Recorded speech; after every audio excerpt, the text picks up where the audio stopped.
Hey guys, welcome back to Pixel Focus, tempat dimana kita review kamera HP secara lengkap, detail, dan relevan harian. Hari ini gue punya tangan gue Xiaomi 15. Nah guys, Xiaomi 15 ini hadir di tahun yang kebanjiran dengan HP-HP flagship yang bagus-bagus. Posisi Xiaomi 15 ini menarik karena dia punya fitur terlengkap dengan rentang harga terendah dibanding kompetitor-kompetitornya. Secara specs dia mirip sih sebenarnya sama Xiaomi 14, tapi dengan kehadiran SoC yang baru, banyak hal yang sebenarnya membuatkan posisi Xiaomi 15 sebagai all-rounder potentially terbaik di kelas base flagship. Tapi seberapa besar sih peningkatannya dibanding Xiaomi 14?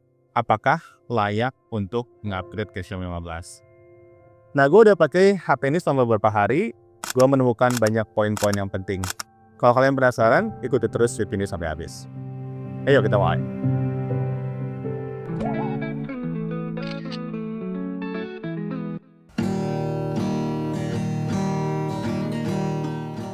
Nah guys, untuk ngetes Xiaomi 15 ini gue balik lagi ke Tanah Lot. Gue emang suka banget sih sama Tanah Lot. Vibe-nya tuh asik banget buat nikmatin sunset.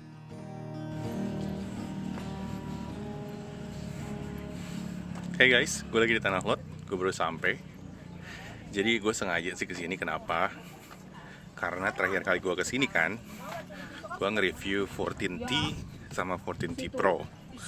Bener nggak? Makanya gue balik lagi kesini supaya ya gue pengen tahu kalau Xiaomi 15 dibawa ke tempat yang sama dengan cuaca yang mirip-mirip gitu ya, hasilnya beda jauh nggak? Gitu sih. Ini by the way kalau gue julurin tangan segini nih. Gue di 4K 60 nih ya, pakai kamera depan. So far di viewfinder smooth sih. Dynamic range-nya lumayan luas, panning lancar sih ya, panningnya smooth banget. Ini kiri yang kiri. Nah, lebih smooth daripada yang Xiaomi 14 sih menurut gue. Dynamic range oke. Maybe not the best, tapi udah bagus lah. Yuk, jalan lagi ke depan. Nah, yang ini kondisinya udah lebih kepapar sinar matahari itu ya. Jadi kalau gue ngebelakangi kayak gini, udah lebih challenging sih sebenarnya situasinya. Tapi dynamic range-nya cukup oke sih menurut gue. Ini gue udah update dari yang pertama kali gue review di Instagram ya. Dan kayaknya sih ada sedikit perbaikan dalam hal smoothness-nya. Ini gue bilang kayaknya karena gue harus cek lagi nanti di layar monitor. Nanti gue kasih ringkasannya pakai voiceover. Setelah gue lihat di layar monitor ada beberapa yang gue notice. Yang pertama ini tuh hampir nggak kelihatan jitternya ya. Minim banget di daerah daun-daun yang biasanya ada jitter kalau tabrakan sama langit yang terang. Lalu stabilisasinya terasa natural ya, dan smooth juga ketika kita panning. Dengan pace jalan gue yang cepet banget kayak gini pun masih kerasa stabil. Di kondisi yang seterang ini sebenarnya dynamic range-nya kerasa limited di kamera depan, tapi di kamera belakang dynamic range-nya terlihat lebih luas. Detail di langit lebih ketangkep. Foreground yang ketutupan daun-daun rindang ini pun masih cukup jelas, nggak terlalu gelap. Biasanya di rekaman video tuh ada jitter atau flicker kecil di sekitaran daun-daun yang tabrakan sama sinar matahari yang sesilau ini. Tapi di sini minim banget sih. Coba lihat area kiri atasnya, lumayan rapi ya. Dari pengalaman gue ini adalah perbedaan noticeable dibanding video recording dari Xiaomi 14. Nah anyway, ini dia nih lagi rame ya. Gue sebenarnya menghindari orang-orang nih.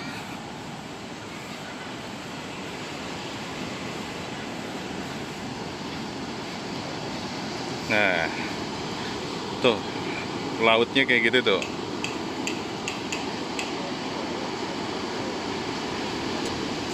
Kita coba nge-zoom ya.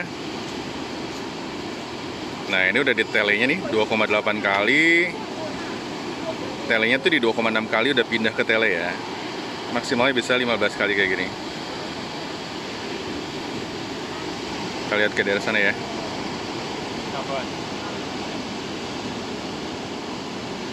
Stabil ya. Oke, ke sana lagi. Kita lihat lautnya. Improvement yang kerasa juga adalah transition antar lensanya. Memang belum se-smooth iPhone terbaru, tapi ini di antara kompetitor Android lainnya menurut gua salah satu yang paling smooth. Nah, tapi ada yang gue notice ya, white balance-nya tuh kadang kerasa terlalu cool. Warna daun pun jadi kehilangan kehangatannya. Warna genteng rumah dan kayu juga kelihatan kurang oranyinya. Lalu warna langit dan awan pun jadi ngarah ke arah biru pucat atau ungu muda. Nah, kalau matahari ketutup awan, sebenarnya emang white balance cenderung cool tuh wajar ya. Tapi di sini jatuhnya sering terlalu dingin atau bikin tonnya kurang hidup. Nah, kita bandingkan dengan ketika mataharinya sedikit kelihatan ya. Padahal ini juga nggak bisa dibilang cerah. Tapi kerasa ya ada perubahan white balance yang cukup signifikan. Yang tadi kerasa cool, ini kerasa at least netral, cukup natural. Nah, bahkan di satu video masih continuous kayak gini pun kerasa ya white balance shift-nya. Di sini udah mulai kerasa cool lagi, kita geser ke kiri, kerasa lebih warm lagi sedikit. Nah, masih gak jauh-jauh soal warna, gue mau bahas yang namanya Leica Authentic dan Leica Vibrant. Di tahun 2025 ini, nama Leica Authentic udah lumayan populer ya, gak perlu dijelasin terlalu dalam lagi. Di Xiaomi 15, karakter Leica Authentic-nya masih konsisten. Dibanding Leica Vibrant, saudaranya, tone warna di Authentic lebih natural dan adem, kontrasnya lebih kuat tapi lebih halus juga, nggak terlalu agresif, narik detail shadow, jadi lebih mirip foto kamera manual yang shadow-nya dibiarin agak gelap. Lalu juga ada sedikit vignette dan softness di pinggirannya. Sementara di Leica Vibrant, warnanya lebih hidup, saturasinya lebih ditingkatin, terutama di warna langit, daun, skin tone. Hadirnya lebih kerasa, shadow-nya lebih keangkat, highlight-nya lebih terang, tapi tanpa kehilangan detailnya. Detailnya justru lebih jelas di Vibrant. Nah guys, ini gue lagi nyobain cinematic ya. Ini portrait video di 1080 30 fps. Nah, hasilnya kayak gini nih.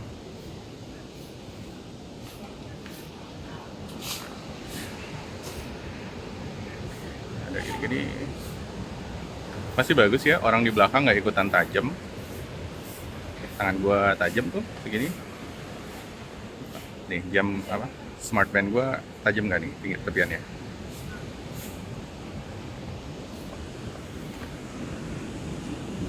Nah ini gini ngadep ke matahari di situ.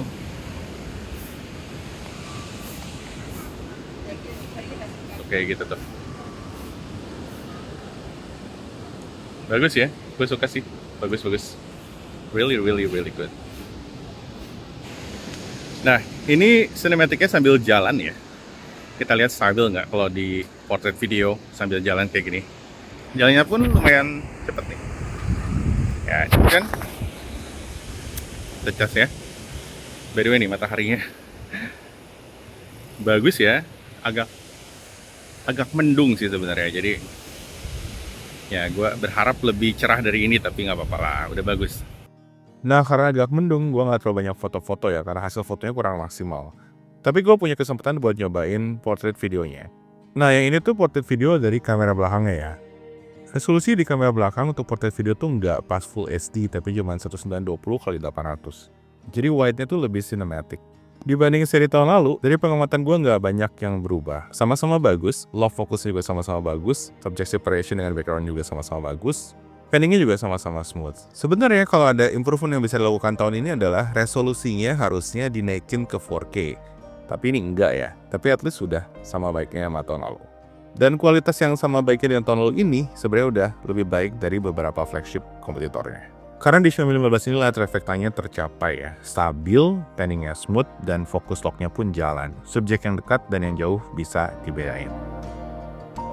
Nah guys, sebelum kita pindah ke tempat lebih cerah, yaitu Garuda Wisnu Kencana Cultural Park, gue mau kasih lihat dulu zoom quality-nya. Zoomnya sampai perbesaran 10 kali sebenarnya masih lumayan tajam. Tapi kamera telenya tuh gampang banget kena motion blur. Jadi nangkep orang yang lagi bergerak atau berjalan di kejauhan tuh jadi lebih susah, lebih gampang blur.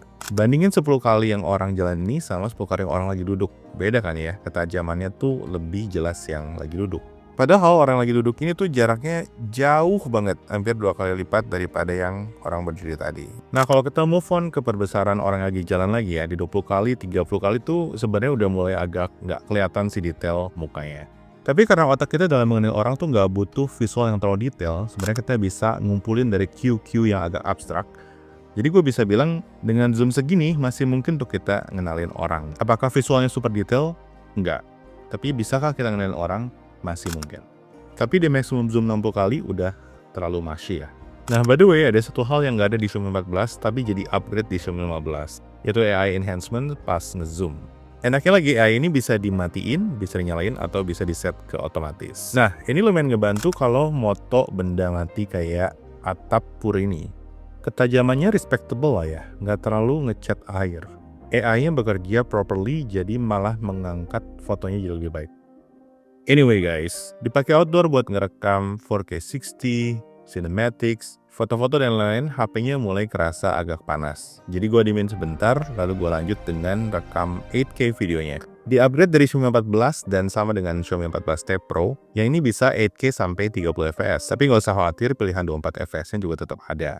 Kestabilan di 8K 30 ini sebenarnya udah cukup oke, tapi masih kerasa agak goyang sih, apalagi kalau kita bandingin sama 4K 60-nya dan 4K 30-nya.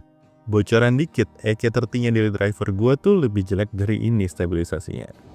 Nah, sekarang gue lagi nyoba 8K-nya. Bisa ngezoom sampai 6 kali kalau di 8K. Tapi nggak bisa pindah lensa nih kayaknya. Pindah lensa ya? Nggak pindah lensa ya. Coba gue tutup. Mana sih lensanya? Ya. Yap, kalau di 8K kita masih pakai yang lensa utama ya. Anyway, gue cobain lagi pakai gimbal Beesteady XS ini ya. Dan hasilnya jauh lebih smooth. Bahkan ketika gue jalan di karangan licin ini, hentakannya udah minimal banget ya. Hampir nggak kelihatan di rekamannya.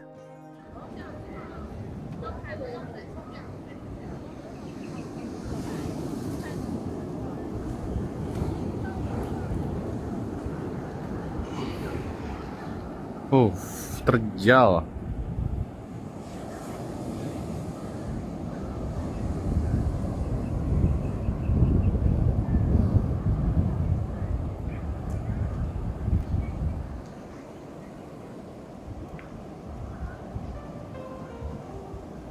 Anyway, ini bukan pesan sponsor ya, karena gue beli sendiri gimbalnya. Tapi karena gue suka banget, gue pengen share linknya di deskripsi.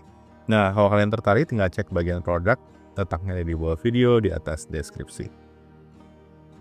Nah guys, karena agak mendung, gue nggak ngerasa performa kameranya maksimal, jadi gue pengen bawa kalian ke Garuda Wisnu Kencana Cultural Park di chapter yang berikutnya. Nah guys, intermezzo dikit ya, kita ngomongin desain dan UI-nya dulu yuk sebelum ke GWK. Dari segi desain yang gue punya ini warna hijau ya. Hijaunya bukan yang norak gitu, tapi lebih ke tone kalem yang enak banget dilihat. Belakangnya kaca matte, agak bertekstur, jadi nggak licin dan nggak ninggalin sidik jari. Dari pengalaman gue pakai Xiaomi 15 dibanding Xiaomi 14, gue lebih nyaman nggak pakai case di Xiaomi 15 karena nggak terlalu licin. Sisi yang ngarah ke bagian belakang lebih dibuletin, lebih rounded, jadi nggak ada sudut yang nusuk tajam kayak di generasi sebelumnya. Ngomongin kameranya, di bagian depan ada kamera selfie 32 megapiksel yang pakai sensor OmniVision OV32B. Kamera selfie-nya nggak ada autofocus ya guys. Di bagian belakang ada triple camera setup. Kamera utamanya 50 megapiksel dengan sensor OVX 9000, ultrawide 50 megapiksel, dan telefotonya juga 50 megapiksel. Nggak ada peningkatan besar dibandingin sama Xiaomi 14, tapi si lensa tele-nya kali ini pakai sensor yang lebih baru, yaitu ISOCELL Gen 5 versus Gen 1. Sayangnya telenya masih konvensional ya, masih belum periskop. Lalu meskipun zoomnya di sini tulis 2,6 kali perbesaran optical, sebenarnya ini optical zoom real yang sama kayak di Xiaomi 14. Di Xiaomi 14 angka 3,2 kali zoom itu sebenarnya hasil dari crop in digital di dalam sensornya.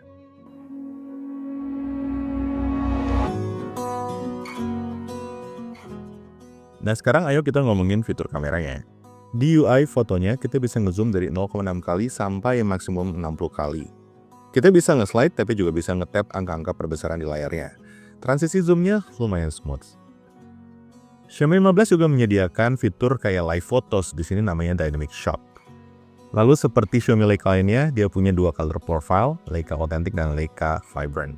Kalau kita turunin panel menunya lagi, kita bisa temukan banyak opsi lainnya seperti grid line, AI camera, motion tracking focus, super macro, dan lain-lain. Nah ini time burst juga menarik banget ya, karena kalian bisa ambil foto secara berkala, secara otomatis dengan menggunakan timer. Tentunya ada juga timer yang lebih simple kayak gini. Di menu foto ini juga kalian bisa temukan motion capture buat bantu nangkep objek yang gerak cepat. Di mode videonya kita bisa ngezoom dari 0,6 kali sampai maksimum 15 kali dengan menggunakan semua lensanya di 4K 60. Nah ini satu bedanya dengan Xiaomi 14 yang cuma bisa kayak gini di 4K 30.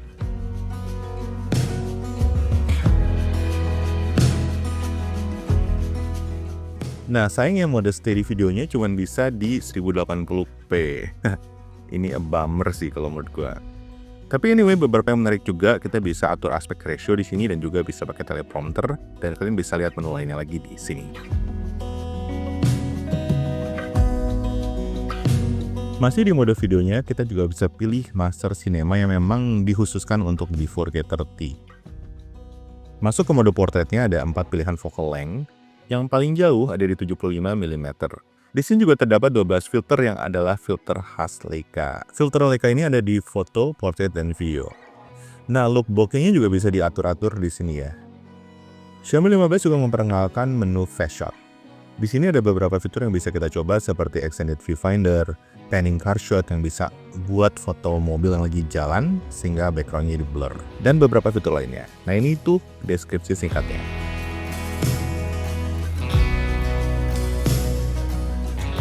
Nah, berikut adalah features ekstranya yang bisa kalian juga pakai ya kalau kalian menggunakan Xiaomi 15 ini. Satu yang menarik, slow motionnya bisa sampai 90 fps. Namun di cap di 1080p.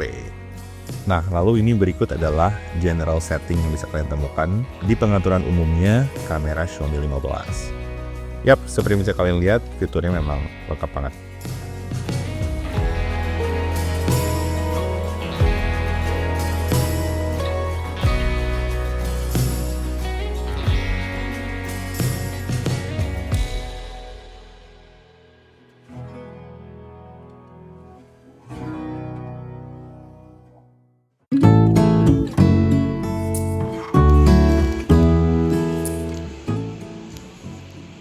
Nah guys, karena kemarin mendung, kita pindah lokasi nih. Hari yang beda. Udah lebih cerah tuh, cerah ya. Tuh mataharinya. Nah ini kita lagi di GWK. Baru pertama kali kan review di sini ya. Bakal seru nih kayaknya. Stay tune terus ya, jangan kemana-mana.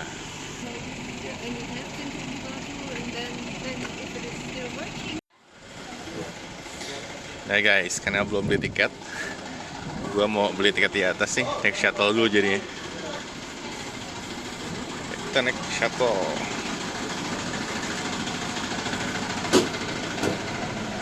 Permisi.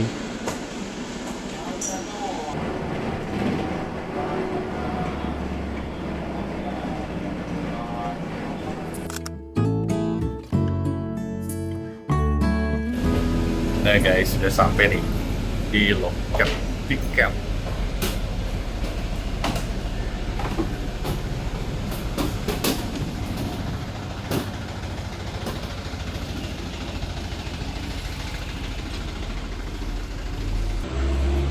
Nah kayak gini nih, slow banget ya. Dapat ya. Gue turunin EV nih bentar, karena terang banget. Lumayan ya. Apa deh sekali. Jangan lupa like ya. Di like aja gue udah senang, makasih. Thank you banget kalau kalian like. Apalagi kalau subscribe.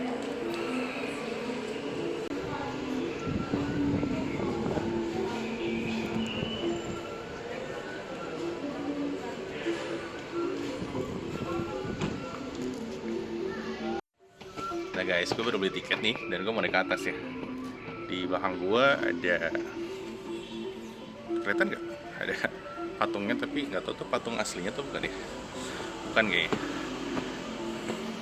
Anyway, jangan lupa subscribe, jangan lupa like ya, supaya ngebantu channel ini, ngedukung gue juga untuk proses-proses kayak gini yang tentunya butuh effort, butuh waktu, dan ya biaya.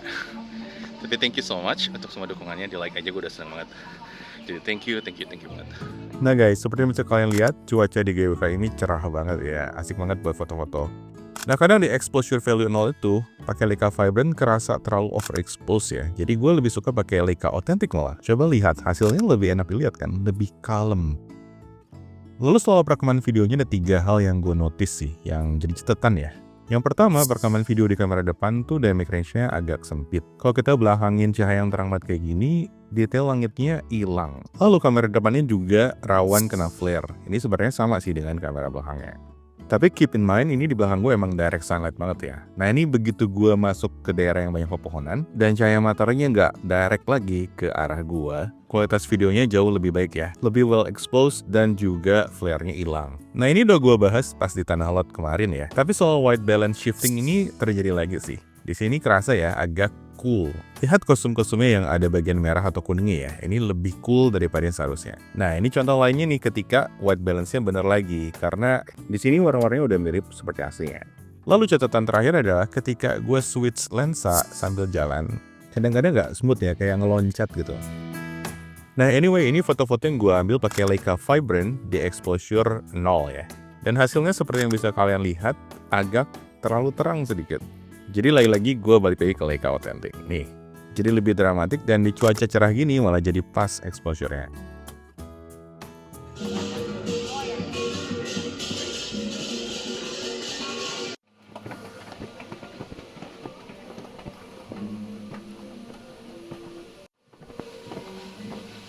Flare-nya banyak ya.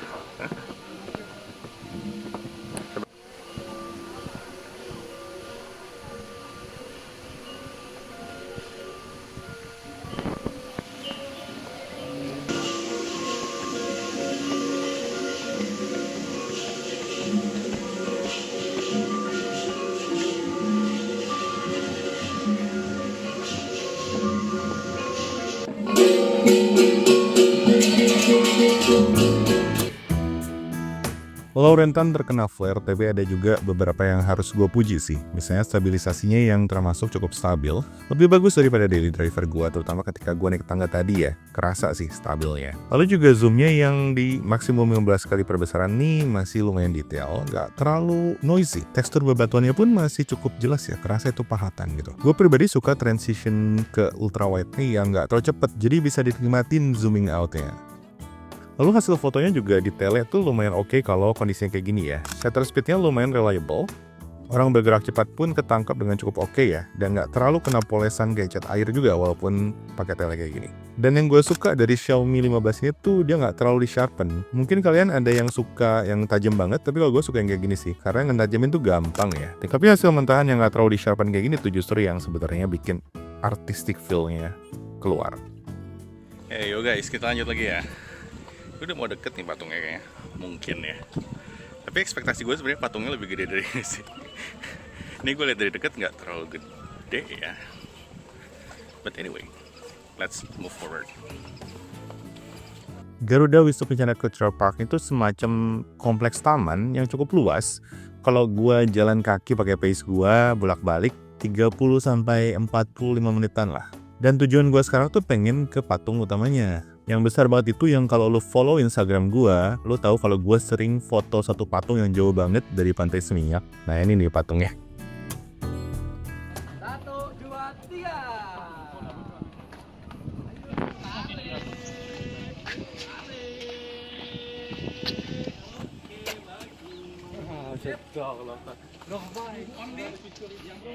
Nah, ini ultra wide ya by the way.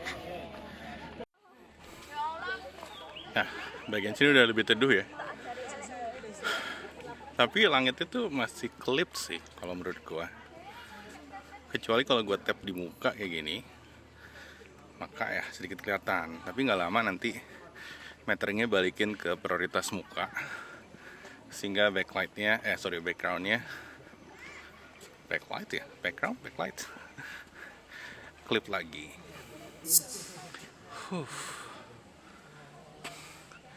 Capek gue, naik juga ya, panjang juga. Yuk lanjut deh. Nah akhirnya sampai juga dan ternyata patungnya emang gak terlalu gede sih. Tapi walaupun gak terlalu gede, cukup besar lah sampai gue harus pakai ultra wide. Nah ngomong-ngomong soal ultra wide Xiaomi 15 ini sebenarnya kualitasnya udah bagus, tapi gak sejam kamera utamanya. Taknya agak bawah dan bentuk HP agak kompak juga harus bikin kita hati-hati dalam motret. Karena gampang nih, gak sengaja tangan gue ke foto. Lalu hati-hati zodiak yang kejauhan kadang kedistorsi jadi kelihatan gepeng. Nah guys, di patung GWK ini sebenarnya lantai satunya free to roam ya. Tapi kalau mau naik ke atas lumayan sih harganya. Jadi hal ini gue memutuskan untuk enggak dulu. Nah guys, anyway gue nggak ke atas ya. Soalnya ternyata satu orangnya 300.000. Dan ya gue emang nggak planning sih. Mungkin nanti kalau channel udah besar, kita balik lagi ke atas. pakai HP yang lebih keren. Ini pakai tele ya, sambil jalan. Kita lihat stabil nggak sih? Kalau di viewfinder sih agak zaggy gitu ya. Nah, gue balikin lagi ke kali 1. Halus ya, atau ke kali 6. Jadi dia tuh pindahnya nggak terlalu cepat, agak kayak deret gitu. Zzz, smooth. Nih, gue tes nih. Maksimal. Zzz, ya kan? Nah, sambil nunggu tarik kecaknya, gue mau ngetes sinematiknya sekali lagi ya, mumpung sinar mataharinya lagi bagus. Fokus lock di portrait videonya tuh harus dipuji sih. Fokusnya pintar, bisa bedain jarak subjek yang utama sama subjek-subjek lain di belakangnya. Kalau jarak orang lain belum sama dengan subjek utamanya, masih dibikin ngeblur sedikit.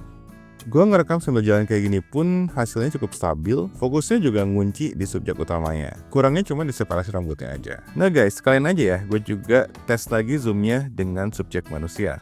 Untung hasil zoomnya di cap di 15 kali sih, karena menurut gue kalau lebih lagi nanti terlalu grainy ya. Di sini aja udah cukup grainy. Tapi bagusnya detailnya masih cukup apa adanya dan kestabilannya di maximum zoom juga terjaga. Gue malah nggak takut sih kalau lagi ngezoom maksimum jalan-jalan sedikit ya, karena kestabilannya cukup terjaga. Hasil zoom fotonya juga reliable banget ya. Asal cahayanya cukup, kalau kita foto di bawah 20 kali perbesaran, hasilnya masih tajam banget. Bahkan di 20 kali ataupun 30 kali perbesaran kayak gini pun, sebenarnya masih lumayan natural ya detailnya. Ada sedikit color fringing, tapi bahkan di maximum zoom, detailnya masih termasuk natural, AI-nya nggak terlalu kerasa. Berasa dipoles, tapi sedikit aja lah. Hey guys, 10 menit lagi jam 6. Ini sekarang kita mau ke tempat tarik kecaknya ya. Jadi kalian stay tune aja terus. Habis ini kita akan, habis tarik kecaknya, kita akan masuk ke low light. Anyway, kita bahas portrait fotonya sedikit ya. Dua color style di portrait fotonya. Yang pertama adalah master portrait. Hasilnya lebih terang, lebih vibrant. Tapi yang gue suka tuh yang satunya, Leica portrait. Karena hasilnya dramatis banget. Mirip Leica authentic di mode fotonya. Lihat ya, hasilnya dreamy, artistic banget ya. Anyway, selfie portraitnya kayak gini ya. Nah, masih ngomongin soal artistic, black and white filternya tuh, aduh bro, bagus banget. Nggak pernah sih lihat filter BW secantik di Xiaomi Leica.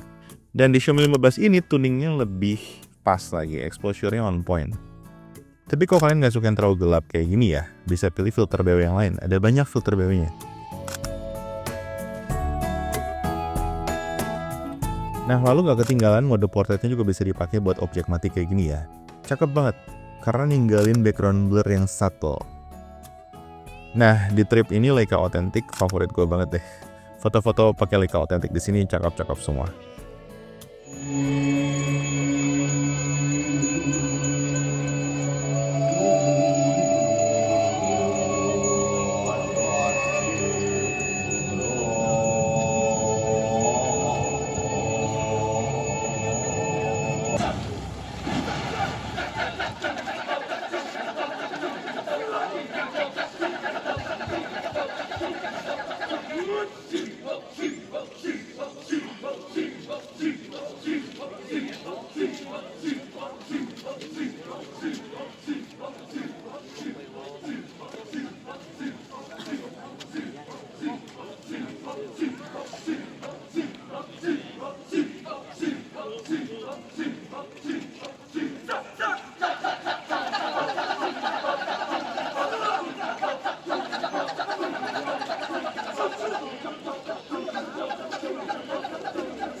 Sang naga raksasa pun telah berhasil melaksanakan tugasnya yang diutus oleh ibunya tersebut. Dan ini diceritakan Dewi Katu begitu juga Dewi Nata.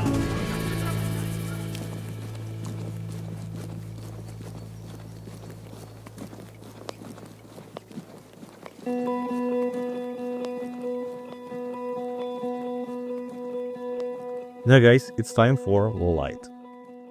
Walaupun gue lihat ada grain, ada noise di video selfie-nya di low light kayak gini ya. Tapi overall ini tuh ada peningkatan dibanding generasi sebelumnya. Bahkan dibandingin Android kompetitor yang lain, selfie videonya bisa dibilang punya kombinasi yang oke. Satu, dia stabil. Kedua, dynamic range-nya acceptable. Noise levelnya reasonable juga. Dan ketiga, walaupun kita lihat flickering dan jittering ya, tapi menurut gue ini masih tolerable, masih di level yang nggak terlalu jadi deal breaker. Bahkan di kondisi yang jauh lebih gelap daripada sebelumnya, gue masih bisa pakai ini buat vlogging. Saking nggak ada deal breaker yang terlalu kerasa, gue nyaman sih buat vlogging pakai ini dari pagi sampai malam. Nah, terlepas dari baterai yang turun 80%-an dalam waktu 4 jam gue foto-foto dan rekam-rekam di sini, gue banyak nge-vlogging begini karena rekaman video di depan dan belakang tuh comparably equal. Memang nggak perfect, tapi very usable, jauh dari level yang deal breaking. Bahkan indoor yang low light banget juga, terlepas dari footage yang emang grainy banget ya, ini tuh usable banget kalau buat gue. Nah guys, ini ada gue mau nyoba pura-pura jadi warga tradisional gitu ya, seru nggak? Ini lukisannya bagus nih, keren ya?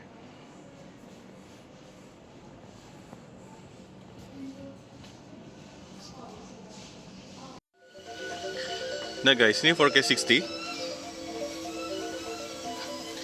Keadaannya nggak terlalu gelap, tapi nggak terlalu terang juga. Banyak lampu. Biasanya kalau gue jalan di kondisi kayak gini, di bagian lampu akan jitter ya. Tapi gue nggak tahu nih kalau di sini jitter ya atau enggak. Kita coba jalan ke sana ya. Coba lari dikit.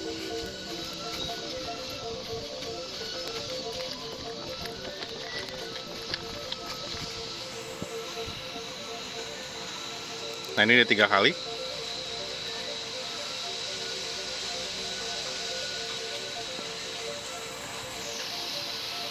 Kita coba zoom ke sana ya.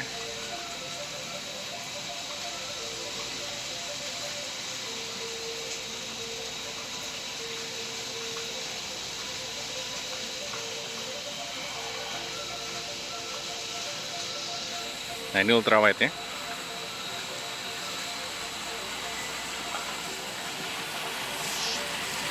Satu kali lagi.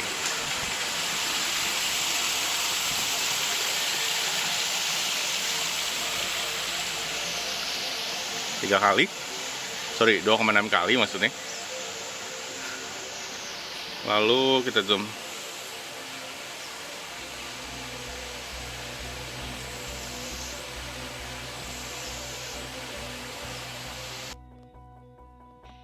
Nah, bicara soal sinematiknya di keadaan yang low light banget kayak gini ya, keep in mind ini tuh low light banget. Separasi subjek utamanya dengan background udah nggak terlalu rapi lagi. Tapi fokus locknya masih berjalan dengan baik. Bokehnya masih lumayan enak dilihat, pergerakannya juga enak diikutin. Nggak sampai bikin pusing gitu ngeliatnya. Ketika subjek ngebelakangin kamera pun fokusnya tetap berjalan dengan baik. Dia tetap ngutamain punggung subjek utama daripada muka orang yang nggak ada hubungannya sama fokusnya. Saran gue sih kalau mau pakai movie mode ini paling bagus kalau subjeknya nggak terlalu jauh dari kameranya, terutama kalau low light banget kayak gini ya. Selain detailnya jauh lebih kelihatan, fokus dan subject separationnya pun semakin baik. Nah, nggak ketinggalan kestabilan videonya tadi juga patut dipuji. Portrait video di kamera depan, keadaan low light kayak gini, hasilnya udah cukup baik. Cukup stabil, enak diikutin, bokehnya lumayan believable even buat ngeseparasi benda mati kayak gini ya. Dan yang terpenting, fokusnya tuh tetap nge-lock dengan cukup baik. Jauh dari sempurna, tapi udah lebih baik dari beberapa kompetitornya.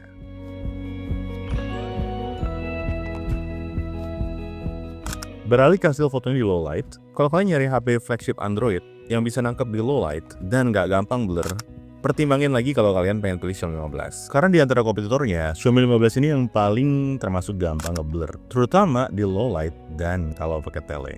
Gue nggak bilang kok pasti blurry, ini kan low light banget ya. Kalau kita pindah ke indoor yang cahayanya cukup, hasilnya bagus banget kok. Bahkan kamera telenya pun bisa hasilin sesuatu yang tetap great flagship.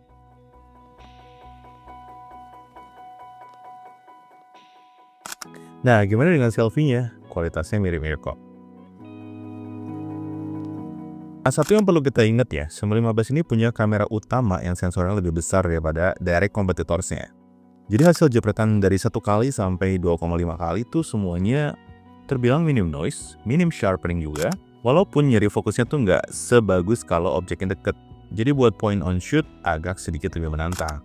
Tapi kalau subjek atau objek yang lumayan deket, fokusnya lumayan on point. Fine detailsnya masih lumayan kelihatan, walau ya ada noise reduction yang terasa ya. Tapi exposure-wise, gue lumayan pleasantly surprised sih karena hasilnya nggak terlalu gelap. Di exposure default, gue udah dapet sesuatu yang cukup bagus. Untuk portrait fotonya, separasinya juga masih lumayan terjaga walaupun kondisinya low light banget kayak gini. Bokehnya masih lumayan believable lah buat sebuah kamera HP. Malah kalau kita turunin lagi intensitas bokehnya, hasilnya bisa jauh lebih natural even buat benda-benda mati kayak gini.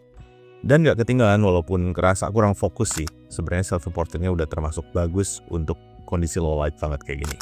Kalau kalian nggak suka pakai mode portrait, pakai mode auto pun masih dapat background blur yang natural. Tone warnanya iya, nggak true to life, tapi pendekatan yang tetap membiarkan highlights jadi highlights, plus memang tone yang artistik menjadikan hasil-hasil fotonya estetik banget.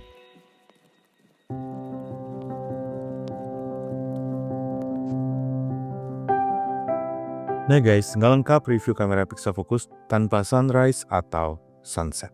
Gue happy banget ke Seminyak Beach hari itu karena sunset hari itu tuh salah satu yang terbaik tahun ini. Dan untungnya lagi gue bawa Xiaomi 15. Ketika matahari masih agak warm, ada sejumlah gradasi warna yang gak berhasil ditangkap sama Xiaomi 15 di langitnya. Beberapa shades magenta dan kemerahan itu nggak ketangkap dengan baik.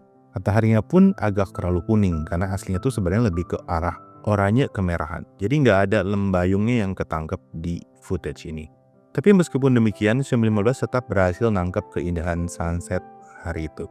Vibe warmnya dapet, artistic tone-nya dapet, permainan kontras yang cantik. Dengan cara nggak terlalu ngeratain highlights dan juga nggak terlalu ngangkat shadow, berhasil bikin vibe yang dramatis. Dynamic range-nya nggak terlalu agresif, tapi juga reliable di saat yang diperlukan. Portrait mode-nya juga reliable di saat yang kita nggak pengen terlalu banyak background distraction. Dari selfie, kamera ultrawide-nya, kamera utama, dan kamera tele-nya, semuanya equally reliable. Suasana pantai yang begitu vibrant, namun juga punya ketenangan dan romantisme tersendiri, semuanya tertangkap dan terpadu dengan baik. Dan sesungguhnya, kalau kita udah berbicara tentang keindahan seperti ini, parameter-parameter teknis atau keakuratan warna atau hal-hal semacam itu jadi nggak gitu penting lagi. Yang penting adalah bagaimana cahaya dan warna itu tertangkap dan terasa oleh kita yang ngelihatnya. Kemampuan kamera Xiaomi 15 nangkap moodnya, tone warnanya, dan nangkap transisi cahaya dari langit ke horizon. Nah, hal itulah yang jauh lebih bermakna. Karena itulah yang membantu kita, para pencinta sunset, memahami bahwa keindahan senja adalah soal menerima bahwa sesuatu yang indah pun harus berlalu. Dan justru karena itu, ia terasa begitu berarti.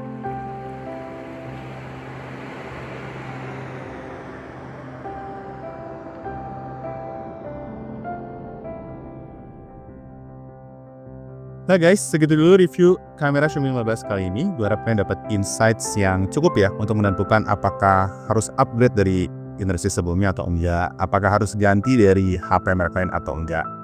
Nah, tapi dari harga sendiri ini tuh sebenarnya yang paling murah ya dibanding beberapa kompetitor flagship yang serupa, yang compact, yang base, dan yang punya spek mirip banget kayak gini. Jadi kalau ditanya, worth it nggak ya buat upgrade atau ganti ke Xiaomi 15? Jawabannya, of course, it's worth buying. Nah, sebelum gue pamit, jangan lupa juga ya, bikin konten kayak gitu, effortnya lumayan sebenarnya. Jadi kalau kalian bisa like, subscribe ke channel ini, dan juga nyalain loncengnya, itu udah sangat berarti banget buat gue. Thank you so much. Nah guys, akhirnya gue Ben, dari Garuda Wisnu Kencana Culture Park. Gue pamit dulu, kita jumpa lagi di review berikutnya. Ciao.